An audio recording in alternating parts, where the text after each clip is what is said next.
नमस्कार जोहर। आप सभी को कंसेप्ट एंड समरी में स्वागत है।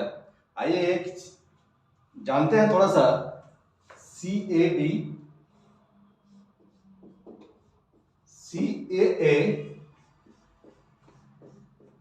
और NRC ये क्या है।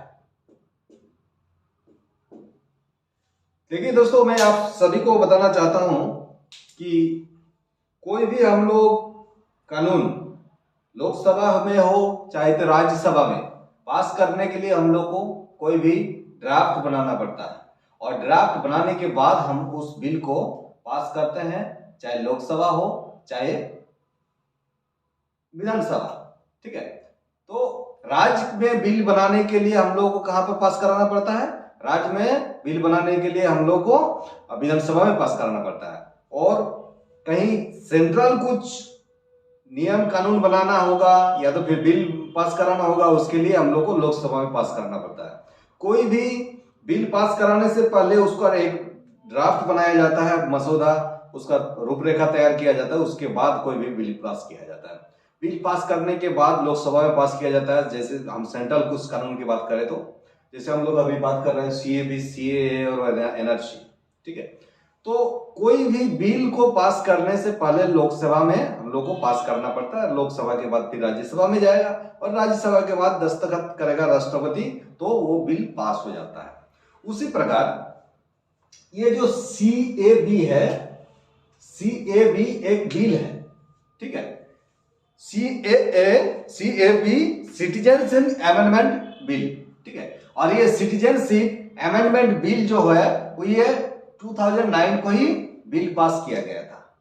अच्छा, हम लोग का जब देश आजाद हुआ था 1947 में, उसमें उसके बाद एक क्या बनाया था 1955 में, एक हम लोग का देश का नागरिक कौन होगा इसके बारे में एक कानून बनाया गया था। ठीक है, उस कानून का ही कुछ अमेंडमेंट किया गया। अमेंडमेंट मतलब संशोधन, और उस संशोधन करने के बाद इस बिल को पास किया गया 2019 में, और ये जाकर के आपका 12 दिसंबर 2019 को राष्ट्रपति ने इसका सिग्नेचर कर देते हैं। कब? राष्ट्रपति 2019 में। ठीक है, तो 2019 में ये बिल पास जब हो गया तो ये कानून बन करके तैयार हो गया, और इस कानून का नाम है तब citizenship amendment act. Citizenship amendment act, और ये एक कानून बन करके तैयार हो गया। अभी आप लोगों के मन में सवाल आएगा कि ये सिटीजनशिप अमेंडमेंट एक्ट क्या है। तो ये उस एक्ट को कहलाएगा जो आप लोगों को पता है कि हम लोगों का देश आजाद होने से पहले भारत, पाकिस्तान, अफगानिस्तान, है ना, भारत, पाकिस्तान, अफगानिस्तान और बांग्लादेश एक साथ एक ही देश हुआ करते थे। ठीक है, हमारे देश जैसे जैसे 1947 में आजाद हुआ, 1947 से पहले अफगानिस्तान अलग हो चुके थे, और 1947 के बाद 1971 में जाकर के पूर्वी पाकिस्तान, जिसे बांग्लादेश आज के डेट में कहते हैं, उसको भी अलग किया गया। वो पाकिस्तान से अलग हुआ, परंतु उससे पहले हम लोग भारत से अलग हो चुका था। तो इसमें क्या हुआ कि उससे पहले बहुत सारे ऐसे लोग थे जो हिंदू थे।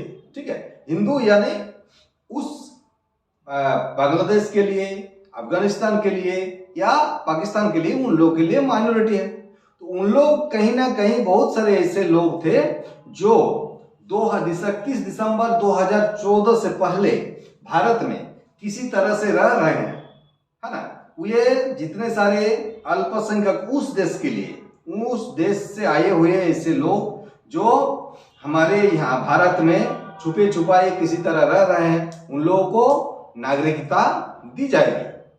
समझ में आ गया? CAA क्या है? Citizenship amendment act. इसमें किसी को किसी प्रकार की डरने की आवश्यकता नहीं है। हाँ, इसमें एक बहुत सारे लोग कर रहे हैं, तो इसमें मुस्लिम लोगों को नहीं किया गया है। ये देखिए देश की बात है, और हो सकता है उसमें उन लोगों का सोचना है कि अफगानिस्तान, पाकिस्तान हो या तो फिर बांग्लादेश में उन लोग तो आसानी से रह रहे हैं, तो उन्हें किसी प्रकार की दिक्कत नहीं है संभवतः, इसीलिए उसको नहीं जोड़े होंगे। बाकी तो हम नहीं कर सकते हैं उसके बारे में। ठीक है, तो ये है सिटीजनशिप अमेंडमेंट एक्ट और ये लागू हो गया है 2019 को और ये कल यानी 11 मार्च है ना 11 मार्च 11 मार्च को हमारे गृह मंत्री अमित शाह जी ने इसको पास किया गया, ठीक है, पूरी तरह से लागू कर दिया अमित शाह ने, है ना। इसके बाद यहाँ पर हमारे जितने सारे जो 2014 31 दिसंबर से पहले जो लोग आए हुए थे वो भारत की नागरिक कहलाएगा, ठीक है। हम लोग बात करेंगे एनआरसी के बारे में। एनआरसी का फुल फॉर्म होता है नेशनल रजिस्टर ऑफ सिटीजन और सिटीजनशिप, ठीक है। एनआरसी में क्या होता है, एनआरसी में वे लोग को ये किया जाता है जो ये स्पेशली लागू होता है हमारे आसाम वाला एरिया में, असम, ठीक है।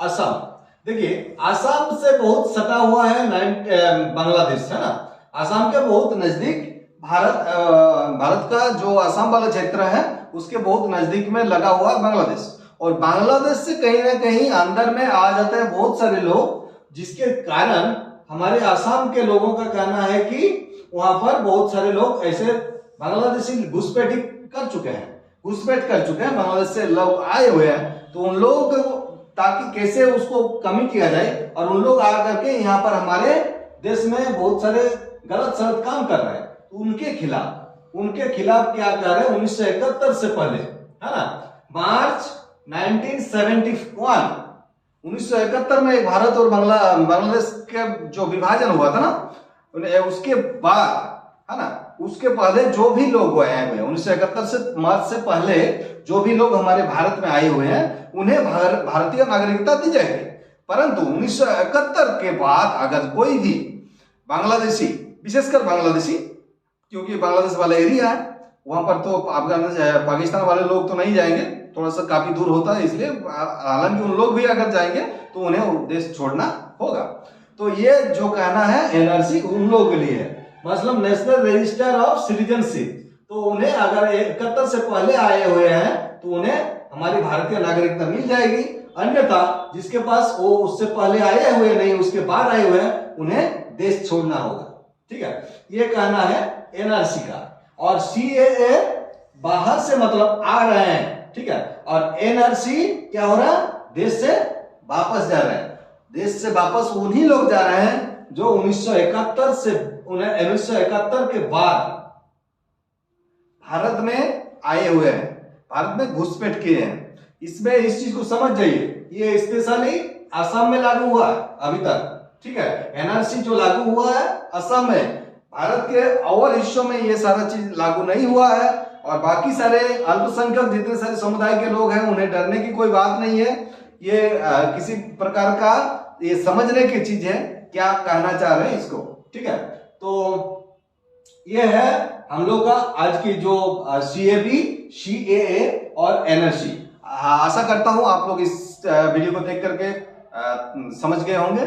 तो ऐसे ही कुछ अगर वीडियो की और भी जानकारी होगा हम बनाते रहेंगे, आप लोग देखते रहिएगा और मेरे चैनल को सब्सक्राइब करते रहिएगा। और thank you for watching the video. Okay, thank you.